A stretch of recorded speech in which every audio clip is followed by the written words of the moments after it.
Hello everyone, मेरा नाम कृष्णांशु तंवर है। मैं राजस्थान राज्य के अलवर ज़िले का रहने वाला हूं। मैंने नीट 2020 की परीक्षा में 705 अंक हासिल किए हैं। मेरी ऑल इंडिया रैंक 53 है। तो आज मैं आपके साथ अपनी नीट परीक्षा की तैयारी की स्ट्रेटजी शेयर करने वाला हूं। तो चलिए स्टार्ट करते हैं बेसिक ओवरव्यू से। तो नीट परीक्षा 3 घंटे की होती है। इसमें 180 MCQ क्वेश्चंस होते हैं, जिसमें प्रत्येक सही क्वेश्चन को टिक करने के लिए +4 और एक नेगेटिव मार्किंग के लिए -1 इसमें होता है। मैं चलिए आपसे बात करता हूँ अपने तैयारी जो प्रिपरेशन के दौरान आपको क्या क्या करना चाहिए उसके बारे में। तो सबसे पहले तो मैं आपको ये कहना चाहूँगा कि आपको अपने टीचर्स को रिलीजियसली फॉलो करना चाहिए। जो भी वो कोचिंग के जो मॉड्यूल्स आपके जिस भी कोचिंग में रेस्पेक्टिव आप पढ़ रहे हैं, उन कोचिंग के मॉड्यूल्स पे आपको रिलाई करना चाहिए। साथ में आपको 1-2 रेफरेंस बुक जो कि फिजिक्स और फिजिकल केमिस्ट्री में मोस्ट इंपॉर्टेंट होती है, आपको सॉल्व करनी चाहिए। आपको नीट परीक्षा जो कि बहुत ही ज़्यादा NCERT बेस्ड आजकल होती है, उसके लिए आपको NCERT पे रिलाई करना चाहिए। आपको NCERT को शुरू से लास्ट तक पूरा एक पॉइंट टू पॉइंट आपको याद रखनी चाहिए NCERT। उसके बाद जैसे यदि हम स्पेसिफिकली फ़िज़िक्स में बात करें तो फिज़िक्स में आप रेफरेंस बुक के लिए आप HC वर्मा और DC पांडे और मैकेनिक्स पोर्शन में, जो कि मोस्ट इंपॉर्टेंट पोर्शन है, जिसको यदि आप सॉल्व कर लेते हैं तो आपका बाकी जो पोर्शन जो कि इससे इंटरेक्टेड होता है तो वो पोर्शन आपका बहुत अच्छे से हो जाएगा। तो मैकेनिक्स के लिए मैंने physics for all book solve की थी। केमिस्ट्री में भी आप रेस्पेक्टिव इसी टाइप से कर सकते हैं। फिजिकल केमिस्ट्री के लिए आप RC मुखर्जी बुक आती है, वो सॉल्व कर सकते हैं। और इनऑर्गेनिक केमिस्ट्री में you should rely on NCERT only. You should learn all the concepts given in the NCERT and should solve all the in text and the NCERT exercises as well. And for organic chemistry आपको books में आपको Himanshu Pandey solve करनी चाहिए। और biology में आप doctor Ali सिंगेज की A to Z biology और objective biology for NEET by Himanshu Agarwal आप सॉल्व कर सकते हैं। तो एक बेसिक बुक आप सॉल्व कर लेंगे तो आपका नीट एग्जाम में जो आपका बेसिक कॉन्सेप्ट है वो आपका बिल्डअप हो जाएगा। तो और प्रीवियस ईयर क्वेश्चन से आपको पेपर का आइडिया लग जाएगा। तो फिर आपकी जो प्रिपरेशन है वो एक एक्स्ट्रा एज ले रही होगी हमेशा। अब मैं दोस्तों आपके साथ शेयर करना चाहूँगा कि आपको किस स्टेप्स क्या क्या फॉलो करने चाहिए पूरे प्रिपरेशन के दौरान। तो स्टेप्स में जैसे सबसे पहले आपको जैसे 11th में जब हम प्रिपरेशन को स्टार्ट करते हैं तो हमें एक बेसिक आइडिया नहीं होता है जब तक। तो first of all you should have a basic idea that what you should read in the physics and chemistry and biology. And so first of all you should start the chapters जो आपको lectures दिए जा रहे हैं teachers के द्वारा, वो आपको पढ़नी चाहिए। देन नेक्स्ट आपको उसी से रिलेटेड आपके कोचिंग मॉड्यूल्स में जो क्वेश्चंस दिए होते हैं वो आपको सॉल्व करने चाहिए। उसी से रिलेटेड आप प्रीवियस ईयर क्वेश्चन सॉल्व कर लें। तो इसको मैं खुद इसको स्टेप बाय स्टेप प्रिपरेशन के तौर पे मैं मानता हूँ। तो स्टेप बाय स्टेप प्रिपरेशन जब आप करेंगे तो उससे क्या है कि आपका जो वो टॉपिक है वो क्लियर हो जाएगा। देन आप नेक्स्ट टॉपिक क्लियर कर लेंगे, देन आप नेक्स्ट टॉपिक क्लियर कर लेंगे। तो फिजिक्स में, केमिस्ट्री में, बायोलॉजी में पहले आपको एक टॉपिक पढ़ना चाहिए, उसके बाद आपको उससे related questions, previous year questions, ये सब आपको कर लेने चाहिए। जिससे आपको क्या है कि प्रिपरेशन आपका जो शुरू से एंड तक का है, आपको लगेगा कि हाँ मेरा पूरा चैप्टर कंप्लीट है। और धीरे धीरे करके आप अपने पूरे सिलेबस को भी कंप्लीट कर पाएंगे फ्रॉम स्टार्टिंग टू एंड। अब मैं आपके साथ फिजिक्स की प्रिपरेशन की स्ट्रेटजी बताना चाहूँगा।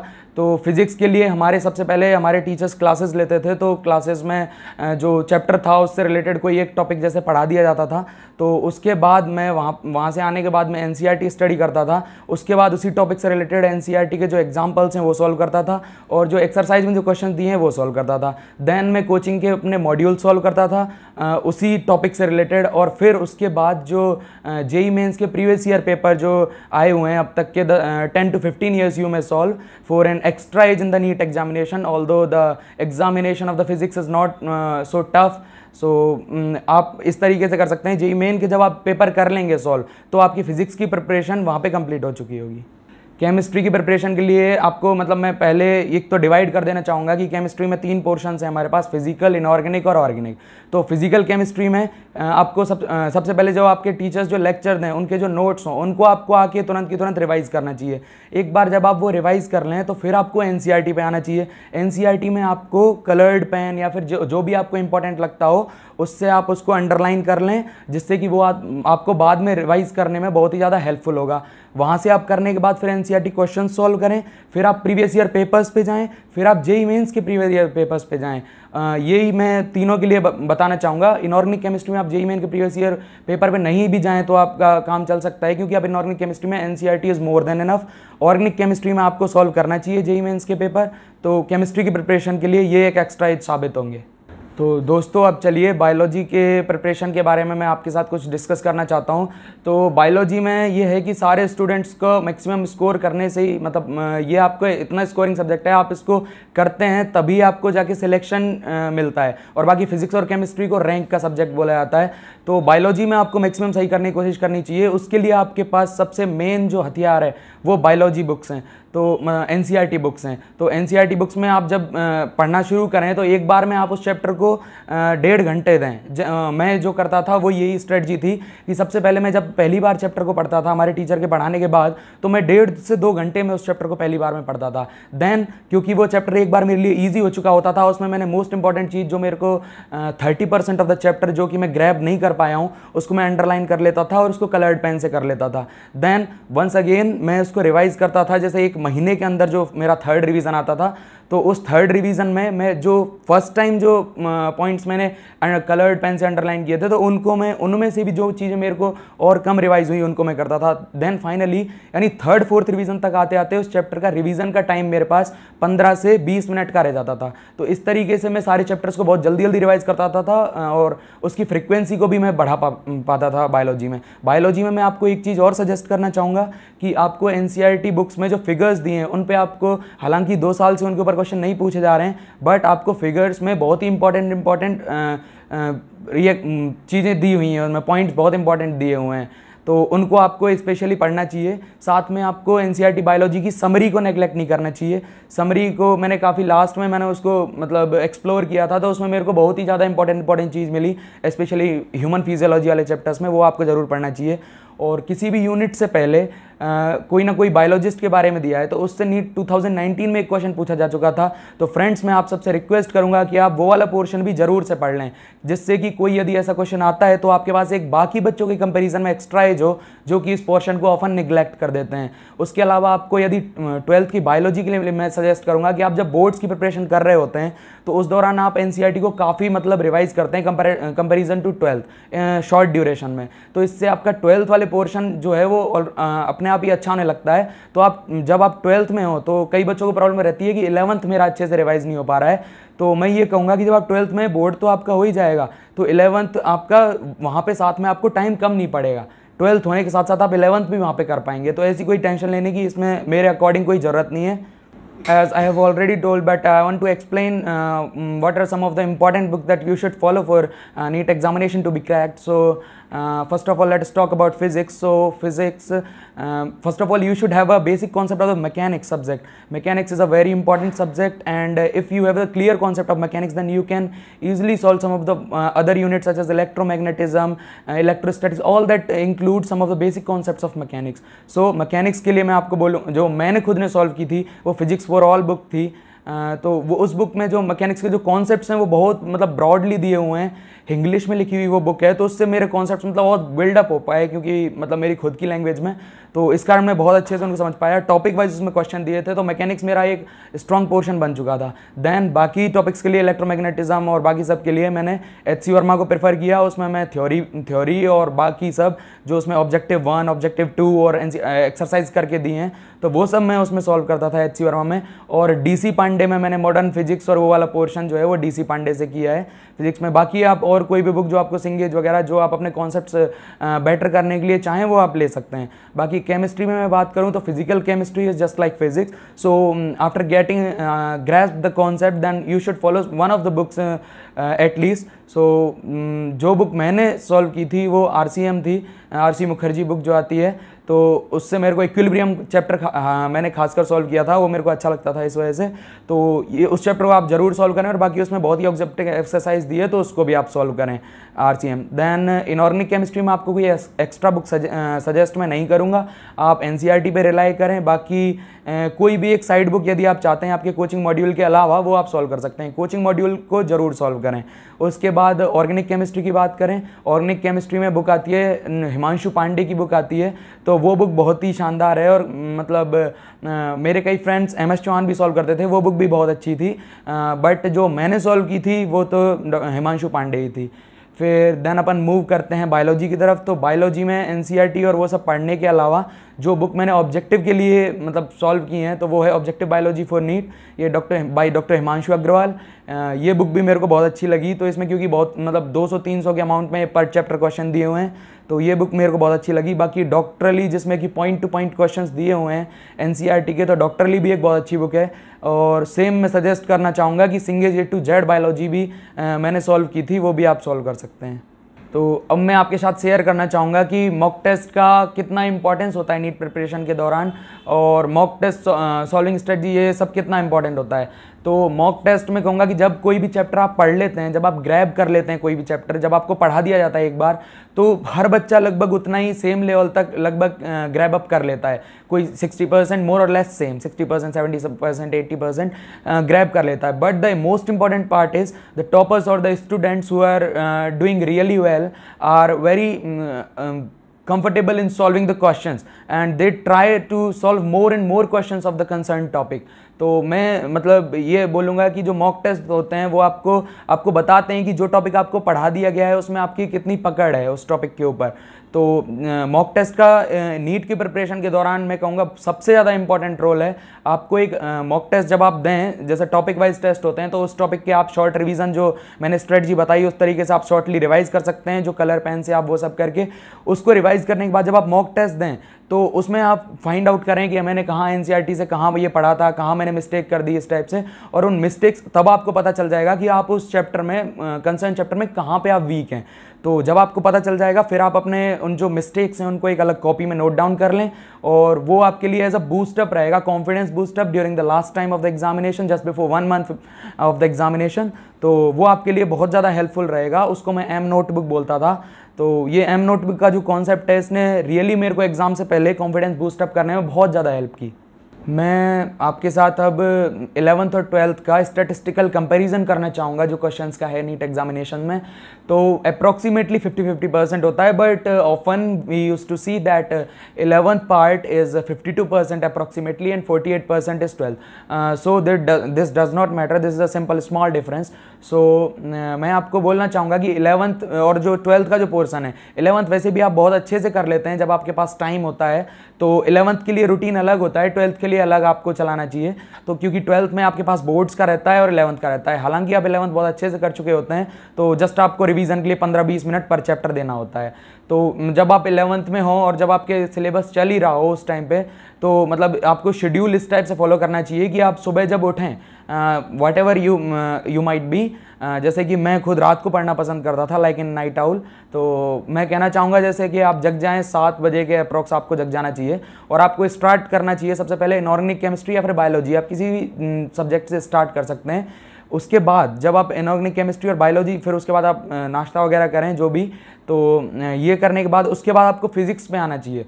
तो फिजिक्स और फिजिकल केमिस्ट्री आप इस पोर्शन में सॉल्व कर सकते हैं। फिर उसके बाद करीब आपको 2 बजे तक यही शेड्यूल चलाना चाहिए, जब मतलब क्लासेस इसमें आप मतलब मैनिपुलेट कर लें कि क्लासेस आपकी कब चलेंगी, उस टाइम को आप अलग से रखें, यानी वो तो क्लासेस का टाइम है, उसके अलावा आपके पास जो टाइम बचा है उसको आप अपने अकॉर्डिंग शेड्यूल में डिवाइड करें। तो 2 बजे से 5 बजे के बीच में आप ट्राई करें मैक्सिमम कि आप उस दौरान क्वेश्चंस ही सॉल्व करें, चाहे वो फिजिक्स के हों, organic chemistry, physical chemistry, whatever you want to solve. Because ये टाइम होता है जिस पे हर साल नीट एग्जाम होता है। तो इस दौरान यदि आपको प्रैक्टिस रहेगी कि क्वेश्चन करने की, तो आपका क्या है कि एक मेंटेलिटी ये रहेगी कि हाँ ये टाइम है, आपकी मेंटेलिटी सेट हो जाएगी। मतलब जब तक आप नीट एग्जाम अपना रेस्पेक्टिव दे रहे होंगे जिस भी ईयर में, तो आपको ये चीज़ माइंड आपका एक्सेप्ट कर लेगा कि 2 to 5 टाइम, ये जो 3 घंटे का सेटिंग है मेरा, ये सिर्फ और सिर्फ क्वेश्चन सॉल्व करने के लिए। तो मैं सजेस्ट करूंगा आपको प्लीज़ कि आप इस दौरान यही क्वेश्चन, मतलब यही पार्ट करें, क्वेश्चन सॉल्विंग। उसके बाद फिर आप आ सकते हैं ऑर्गेनिक केमिस्ट्री पे आ सकते हैं शाम के टाइम। फिर उसके बाद मतलब उसके बाद फिर आप वापस बायोलॉजी थोड़ी देर रिवाइज कर सकते हैं, बायोलॉजी पढ़ सकते हैं। उसके बाद मैं आपको कहूँगा कि 10 बजे के बाद उसके बाद अपना आज जो पढ़ा है और कल जो पढ़ा है, जो भी आप रेस्पेक्टिव टाइम देना चाहें, 2 घंटे 1 घंटे जो भी आप चाहें, तो वही उतना ही टाइम में आप मतलब जो कल आपने पढ़ा है उसको आपको रिवाइज करना है 2 घंटे में, वो आप उतना टाइम दीजिए। आज जो आप पढ़ चुके हैं उसके लिए भी आप उतना जितना टाइम आप देना चाहें उतना दें, और अगले दिन की स्ट्रेटजी बना के आप फिर मतलब कि अगले दिन की स्ट्रेटजी बना के आप सो जाएं जो भी।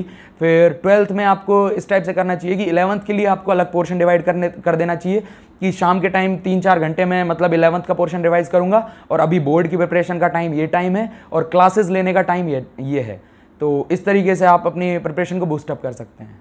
तो अब मैं आपको बोर्ड को और 12th का जो बोर्ड एग्ज़ाम होता है और आपका जो नीट का जो एग्ज़ाम है उसके लिए आपकी जो प्रिपरेशन है उसको आप कैसे मैनेज कर सकते हैं, इसके बारे में मैं आपके साथ कुछ ना कुछ डिस्कस करना चाहूँगा। तो यूजुअली मेरे जूनियर्स और वो सब जो मेरे फ्रेंड्स थे वो पूछते थे यार कैसे थोड़ा मैनेज करें। तो मतलब ये एक इम्पॉर्टेंट पॉइंट है जो बच्चों को इस पूरे प्रिपरेशन के दौरान थोड़ा टफ पार्ट लगता है। मैं बोलना चाहूँगा कि 12th में और नीट की प्रिपरेशन में आजकल जो पेपर आ रहा है उसमें बहुत ज़्यादा अंतर नहीं है। तो एक तो आप अपने माइंड से जो एक्स्ट्रा प्रेशर एक्स्ट्रा लोड है उसको आप साइड रख के चलें कि 12th अलग है और आपका जो नीट का एग्ज़ाम है वो अलग है, ये आप एकदम भूल जाएं।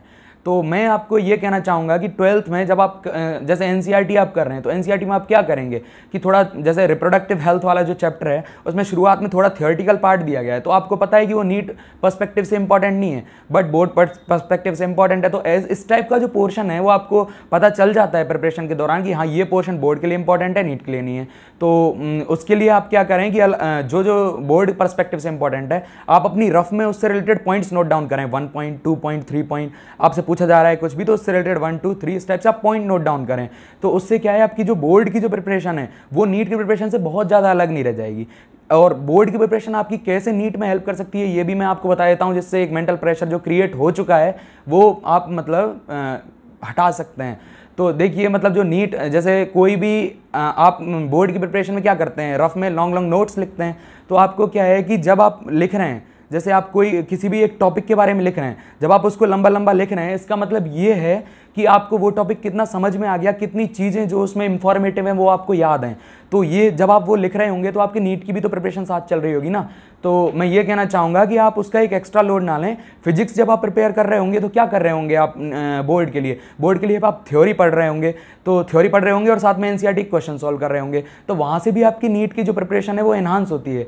केमिस्ट्री में आप बोलेंगे, केमिस्ट्री में फिजिकल केमिस्ट्री आप सोचेंगे कि नीट पर्सपेक्टिव से पढ़ने की जरूरत नहीं है एनसीईआरटी से, और आप सिर्फ उसके क्वेश्चन सॉल्व करेंगे तो आपका काम हो जाएगा। लेकिन मैं आपको सजेस्ट करूंगा कि बहुत ज़्यादा इंफॉर्मेटिव पार्ट फिजिकल केमिस्ट्री की एनसीईआरटी में दिया गया है 12th की एनसीईआरटी में, तो आपको उसको जरूर से कवर करना चाहिए। ये नहीं सोचें कि मतलब ये तो बोर्ड के लिए मैंने बस रट के ख़त्म कर दिया, उसके बाद मेरे कोई ज़रूरत नहीं है, नीट के लिए सिर्फ मैं क्वेश्चन सॉल्व करूंगा, ऐसा बिल्कुल ना सोचें।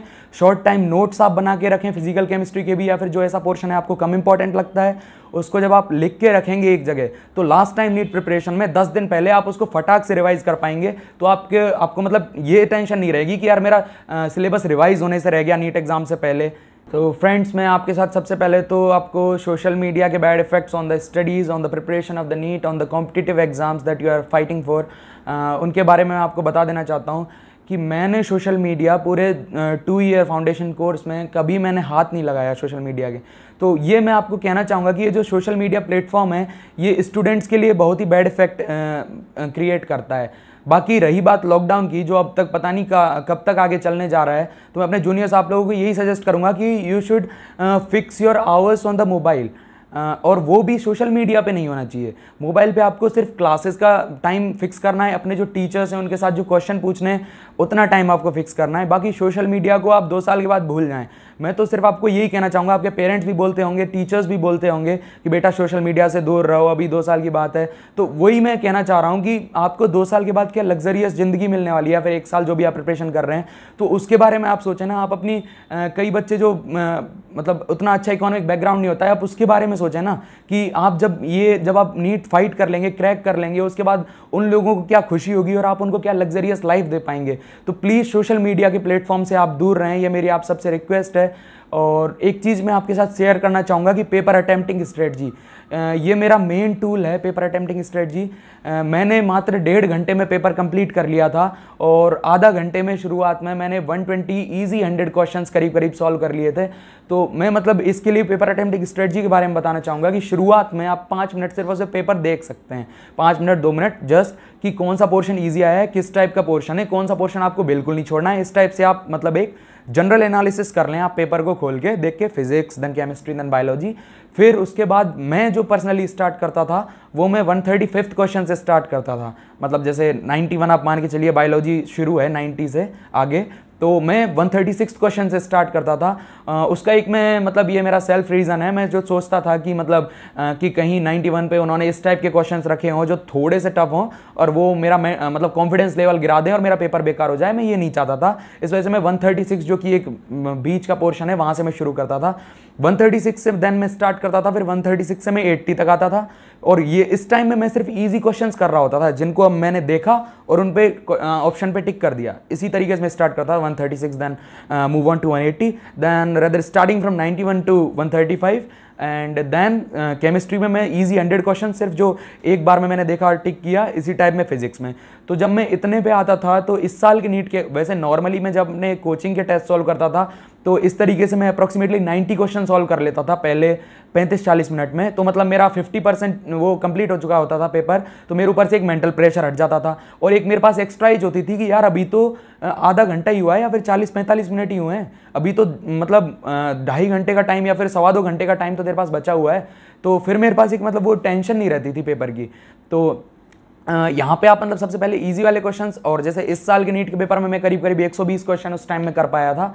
तो मतलब इस टाइप से आप सबसे पहले इजी क्वेश्चंस को कर लें 40-45 मिनट में। तो फिर उसके बाद आप आएँ मॉडरेट क्वेश्चंस पे। फिर आप कहीं से भी स्टार्ट कर सकते हैं, जिस भी सेक्शन में आप कंफर्टेबल हो। कई बच्चे फिजिक्स में कंफर्टेबल होते हैं, कई बच्चे केमिस्ट्री में कंफर्टेबल होते हैं, कई बच्चे बायोलॉजी सेक्शन में कंफर्टेबल होते हैं। तो मतलब मैं खुद बायोलॉजी सेक्शन से स्टार्ट करता था, फिर मॉडरेट क्वेश्चंस में, फिर मैं सारे क्वेश्चंस करता था। और अप्रॉक्सीमेटली जब 1 घंटा बचा होता था तब तक मैं पूरा पेपर कर चुका होता था। और फिर मैं अपनी एक मार्किंग स्कीम रखा हुआ था कि टी एंड आर। तो ये टीए में उन क्वेश्चंस पे मार्क करता था जिन क्वेश्चंस पे मतलब जो मैंने सॉल्व कर लिए हैं और मैं मतलब चाहता हूं कि उनको एक बार और सॉल्व करके चेक कर लूं। और आर में उसके लिए रखता था जो क्वेश्चंस में या तो मेरा आंसर मैच नहीं हुआ है या फिर मेरे से आ नहीं पाया है वो क्वेश्चन, उसको मेरे को दोबारा सॉल्व करके टाइम देना पड़ेगा। तो जो 1 घंटा मेरे पास अभी बचा होता था, मतलब अभी 1 घंटा बचा हुआ है, मेरा पूरा पेपर सॉल्व हो चुका है, बस कुछ क्वेश्चंस जो मेरे को नहीं आ रहे हैं वो बचे हुए हैं। तो फिर मैं क्या करता था कि 20 मिनट में अप्रॉक्सीमेटली 20 मिनट में मैं टीए वाले क्वेश्चंस और आर वाले जितने क्वेश्चंस कर पाता वो मैं सॉल्व कर लेता था। फिर उसके बाद मैं 40 से और करीब करीब 25 मिनट्स में मान के चलता था कि ओएमआर भरने में मैं दूंगा। टीए क्वेश्चन सॉल्व कर चुका हूँ वो मैं उसमें फिलअप कर देता था। तो जो बचे 15 मिनट उनमें जो क्वेश्चन मैं सॉल्व नहीं कर पाया उसको वही जो पोर्शन था उसी पोर्शन को सिर्फ मैं सॉल्व करके और फाइनली ओएमआर में फिलअप कर देता था। तो इससे मतलब मैं जो इसका बेनिफिट आप लोगों को मतलब मैं आपको सजेस्ट करूंगा आप ये फॉलो करें। और इसका मैं आपको बेनिफिट बता दूं कि एक आपके पास क्या है कि आपका जैसे शुरू में आपका मोरल डाउन हो गया, आपका जो कॉन्फिडेंस है वो डाउन हो गया ना, तो आपका जो पोर्शन स्ट्रांग होगा, जैसे मान लो आपकी फिजिक्स स्ट्रांग है, बायोलॉजी से आपने स्टार्ट किया, आप लास्ट तक फिजिक्स में आओगे तो आपका कॉन्फिडेंस इतना डाउन होगा आपको लगेगा यार मेरे से तो ईजी क्वेश्चन भी नहीं हो पा रहा। तो ऐसा नहीं सोचना है आपको, क्या है इस वाली स्ट्रेटजी को आप फॉलो करोगे तो आपका कॉन्फिडेंस डाउन नहीं होगा। क्यों? क्योंकि आपके पास इस स्ट्रेटजी में टाइम हमेशा बचा रहता है। तो इस वजह से मैं इस स्ट्रेटजी को आपको सजेस्ट करूंगा कि आप फॉलो करें और अपने टेस्ट में ट्राई करें। तो मैं अपने आगे की लाइफ के बारे में जो मैंने सोचा है, ड्रीम किया है, उसके बारे में आपके साथ थोड़ा शेयर करना चाहता हूँ। तो मैं अभी जब नीट एग्ज़ाम मेरा क्लियर हो गया है तो मैं अभी एस्पायर करता हूँ कि मेरे को एम्स दिल्ली मिल पाए। फिर एम्स दिल्ली से एमबीबीएस में करना चाहता हूँ। दैन मैं न्यूरो सर्जरी ब्रांच में एमएस करना चाहता हूँ। उसके पीछे रीज़न मेरी मॉम की थोड़ी न्यूरो से रिलेटेड प्रॉब्लम है। और बाकी मैं सोशल सर्विस में बहुत बिलीव करता हूँ क्योंकि मैं एक ऐसे बैकग्राउंड से आया हूँ, गांव के बैकग्राउंड से, जहाँ पे लोगों के लिए मेडिकल फैसिलिटीज़ उतनी अच्छी नहीं है और लोग अपने इकोनॉमिक कंडीशन के कारण बड़े बड़े सिटीज़ में बड़े अच्छे डॉक्टर्स के पास, अच्छे हॉस्पिटल्स में दिखाने नहीं जा पाते हैं। उसके कारण उनको कई सारी प्रॉब्लम्स भी झेलनी पड़ती हैं।